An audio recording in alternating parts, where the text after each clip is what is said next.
I'm Dr. Mila Brujic, and thank you for joining us for this episode of the American Academy of Optometry podcast series. We're joined today with Dr. Valerie Baca, where we're going to be talking about juvenile idiopathic arthritis-associated uveitis. Dr. Baca, give everybody a little bit of a background on yourself, where you went to optometry school, and what your current practice setting is. Yes, of course. So I went to optometry school at the University of Houston College of Optometry. Afterwards, I did complete a residency in ocular disease and surgery co-management at the Eye Center of Texas in Houston. I'm currently an associate optometrist at a clinic in North Houston called Eye Physicians of North Houston. I do a lot of primary care and cataract surgery co-management. That's great. And I think your background helps us really understand this next topic a little bit better because we're going to be talking about something that's not necessarily terribly common, but important to understand. We're going to be looking at juvenile idiopathic arthritis-associated uveitis. Tell us a little bit about the background around this study and what it was really looking to determine.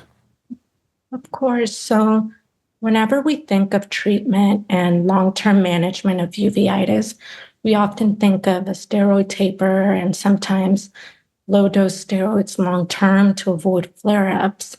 Now, those can work well, but if you have an underlying condition, that really needs to be addressed, or else you're going to be dealing with this for a long time. And sometimes these are not responsive to topical steroids. And that's exactly why non-steroidal treatments are important. Now, this study investigated the stopping of adalimumab, also known by its brand name Humira, in patients with juvenile idiopathic arthritis, or JIA. Now, adalimumab is a biologic medication commonly used to treat several autoimmune and inflammatory conditions. The study's findings helped inform clinical decisions regarding the long-term management of JIA-associated uveitis and the potential risks and benefits of discontinuing the medication. This study monitored patients after they stopped the medications for signs of disease flare-ups, specifically increased eye inflammation and joint pain or swelling. The primary outcomes measured were the time to uveitis flare, the recurrence of arthritis, and any adverse events related to stopping the medication. And tell me what the key findings were from this study. So the key findings were really what you would think. It's that the stopping of adalimumab in patients with controlled JIA-associated uveitis led to a higher rate of recurrence of inflammation compared to those continuing treatment. Now, those who did experience a recurrence and resumed treatment were able to regain control of their condition. It's good that we have something that's non-steroidal to manage these individuals, in particular when we're working with rheumatology for these patients. But why is this important for patients in particular? Right. So there's a big interest in this because adalimumab is a monoclonal antibody that blocks tumor necrosis factor alpha. And this is a substance in the body that causes inflammation. So by doing this, it helps reduce inflammation and the overactive immune system.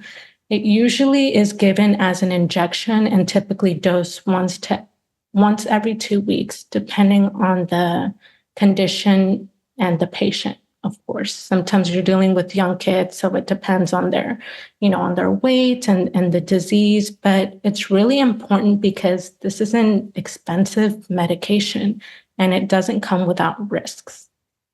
So what's kind of on the horizon in this realm and in this area of treating juvenile arthritis, especially the uveitic symptoms associated with it? Is there anything else that you see in the pipe for these patients? Right. So eye care providers are typically not the ones prescribing these medications, right? But it's important to ensure that these patients do receive a rheumatologic workup, especially when they're presenting with a case of uveitis that you suspect may have some underlying condition. Now, the study did show that there are some potential indicators that would show who's more likely to relapse. And it was suggesting something like maybe older patients are less likely than younger patients to relapse, or maybe there is something in their blood work, some type of inflammatory levels that can indicate maybe this patient is more likely to relapse than the other. So I do think that in the future there will be more studies that kind of guide the dosage of these patients that maybe would suggest a tapering schedule or something that can really decrease the burden of this medication because, side effects, cost, and then when they're so young, you have all these risks with repeated episodes of inflammation. Yeah, such an interesting topic, and you're right. We're usually not on the first lines prescribing this medication, but we certainly are managing these individuals. Thank you, Dr. Baca, so much for your insights on this, and thank you all for joining us on this episode of the American Academy of Optometry podcast series. Thank you.